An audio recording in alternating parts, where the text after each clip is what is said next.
আজি আকৌ এটা নতুন ভিডিঅ' লৈ আহিছোঁ আপোনালোকৰ আগত। ইয়াত 10টা কোৱেশ্চন আছে। এটা কোৱেশ্চন থাকিব আপোনালোকৰ বাবে। কমেণ্ট বক্সত কমেণ্ট কৰি জনাব আৰু ভিডিঅ'টো লাইক কৰিব, কমেণ্ট কৰিব আৰু ছাবস্ক্ৰাইব কৰিব। ষ্টাৰ্ট কৰোঁ আমি। আমাৰ ফাৰ্ষ্ট কোৱেশ্চনটো হ'ল who has recently became the first Indian women two receive the Arjuna award for horse riding. শেহতীয়াকৈ ঘোঁৰা চালনাৰ বাবে অৰ্জুন বঁটা লাভ কৰা প্ৰথম ভাৰতীয় মহিলা কোন হৈছে? ইয়াৰ শুদ্ধ উত্তৰটো হ'ব দিব্যা কৃতি Singh. Next question, who has recently become the first woman to win the Best Environment Officer Award in the sugar industry?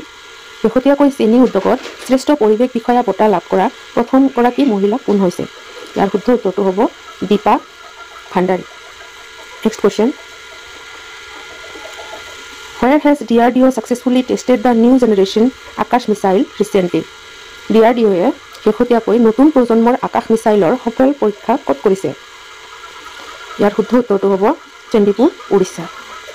Next question, which state government has recently launched a special vehicle to restore the coastal ecosystem? কোনখন ৰাজ্য চৰকাৰে শেহতীয়াকৈ উপকূলীয় পৰিস্থিতি তন্ত্ৰ পুনৰুদ্ধাৰৰ বাবে এটা বিশেষ বাহন মুকলি কৰিছে? ইয়াৰ শুদ্ধ উত্তৰটো হ'ব তামিলনাডু।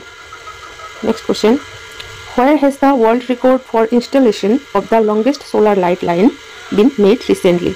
শেহতীয়াকৈ আটাইতকৈ দীঘল সৌৰ পোহৰ ৰেখা স্থাপনৰ বিশ্ব ৰেকৰ্ড ক'ত কৰা হৈছে? ইয়াৰ শুদ্ধ উত্তৰটো হ'ব Ayodhya. Next question, recently the chief minister of which state has ইনিগ্ৰেটেড Malkangiri airport?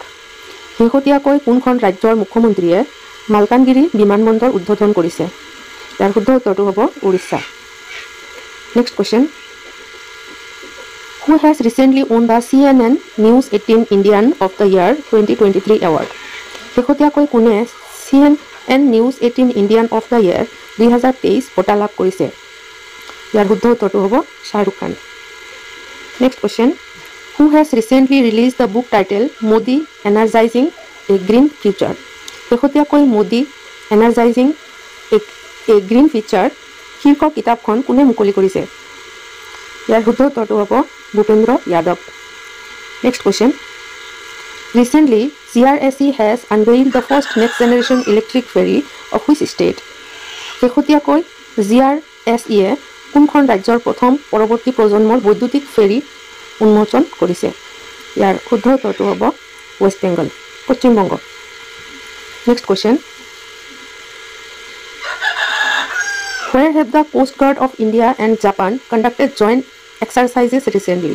শেহতীয়াকৈ ভাৰত আৰু জাপানৰ উপকূলৰক্ষী বাহিনীয়ে ক'ত যুটীয়া অনুশীলন কৰিছে? ভাৰত আৰু জাপানৰ কোষ্ট গাৰ্ড বাহিনীয়ে যুটীয়াভাৱে এক্সাৰচাইজ কৰিছে, জইণ্ট এক্সাৰচাইজ। এইটো কুৱেশ্যনৰ আনচাৰ আপোনালোকে কমেণ্ট বক্সত কমেণ্ট কৰি লাষ্ট ভিডিঅ'ত এটা কুৱেশ্যন আপোনালোকক কমেণ্ট কৰিব দিয়া হৈছিলে। সেইটো কুৱেশ্যন আছিলে which country has the IMF recently approved a loan of $700 million under the relief package? IMFে শেহতীয়াকৈ কোনখন দেশত সাহায্য পেকেজৰ অধীনত $700 মিলিয়ন ঋণ অনুমোদন কৰিছে? ইয়াৰ শুদ্ধ উত্তৰটো হ'ব পাকিস্তান। ঠিক আছে, থেংক ইউ ফৰ ৱাচিং।